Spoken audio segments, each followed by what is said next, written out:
তেজপাতা, দুটো কাঁচা লঙ্কা, একটা টমেটো দেব,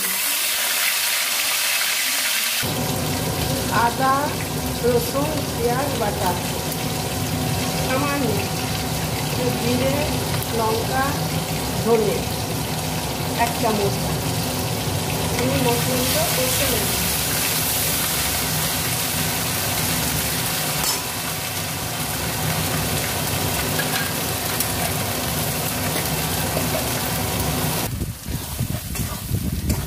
সব একে একে দিয়ে দেবো। জল দিয়ে কষে নেবো, জল দিয়ে কষে নেবো মশলাটা। তো করে নিয়েছি বন্ধুরা, আলু সেদ্ধটা দিয়ে দেবো, দুটো আলু সেদ্ধ দেবো, এর মধ্যে জল দিয়ে দেবো।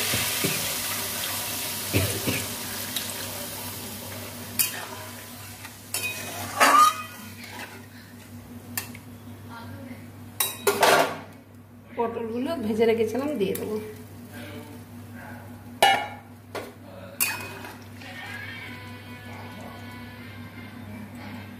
পটলের সবজি আমার হতে থাক, একটু পরে আসছি।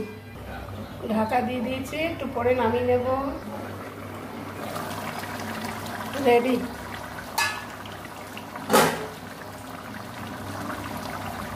তাহলে বন্ধুরা, পটলের তরকারি যদি আপনাদের ভালো লাগে লাইক শেয়ার সাবস্ক্রাইব করবেন, এভাবে রান্না করে খেয়ে তারপর বলবেন। ঠিক আছে বন্ধুরা, আমি নামিয়ে নিচ্ছি। রেডি।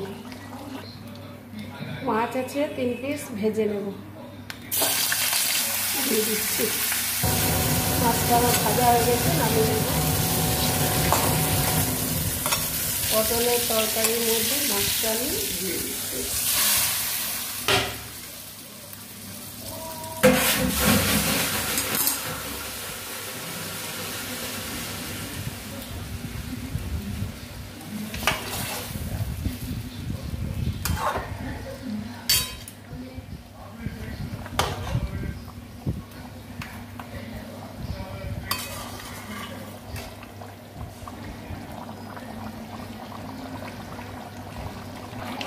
রেডি বন্ধুরা, রেডি বন্ধুরা, পটল আলু মাছের একটা সবজি রেডি।